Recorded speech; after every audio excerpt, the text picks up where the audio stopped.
Μανώλης και ο Βλάσης ένα θεατρικό δρόμο που έγινε, μαντέψτε, έγινε σε ένα από τα δυο βιβλιοπωλεία της Ανηφόρας προς την Ομαρχία. Δεν σας λέω, θα το μαντέψετε. Θα καταλάβετε. Η βιβλιοπόλης είναι ο Μανώλης ο Δεσποτάκης.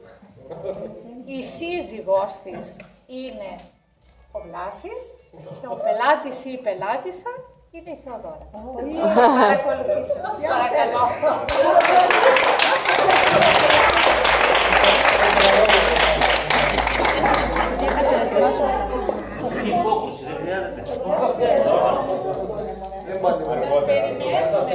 Σας περιμένουμε.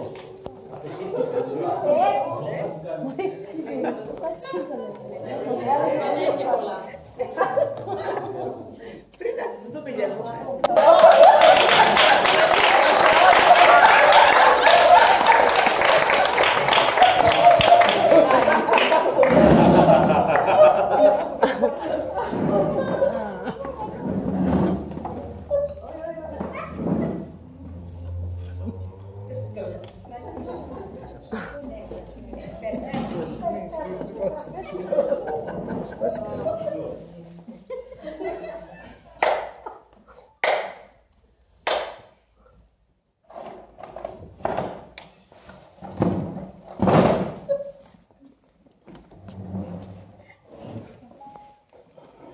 Καλημέρα, κυρία Μαρία.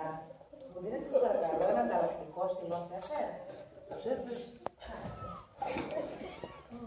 Καθαρό ότι δεν έχουμε παίρνει.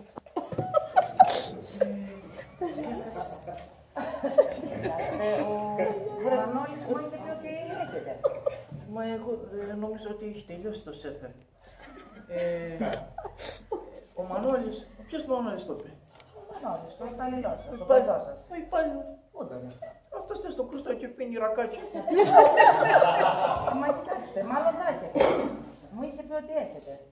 Να σου δώσω ένα πάρκερ. Μα τι λέτε, δεν έχετε πάρκερ, θέλω σέφερ. Οπωσδήποτε θες σέφερ. Ναι, δεν κάνετε. Και εγώ λέω να σου δώσω ένα πάρκερ, να το ξεσελώσω μια ώρα. Δεν χρειάζεται, θα πάω στο κτηνιαδάκι. Πού? Στο κτηνιαδάκι. Μόλις το κτηνιαδάκι πας. Αφού δεν έρχεται, θα πάω στο κτηνιαδάκι. Καλά, περίμενε. Περίμενε μισό λεπτό. Ωραία, ψάξτε, περιμένετε.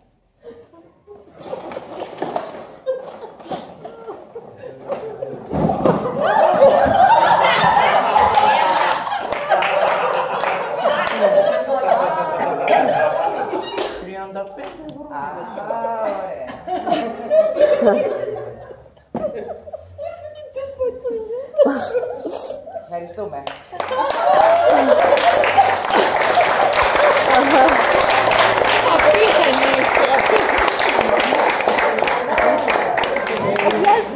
Καταλάβατε.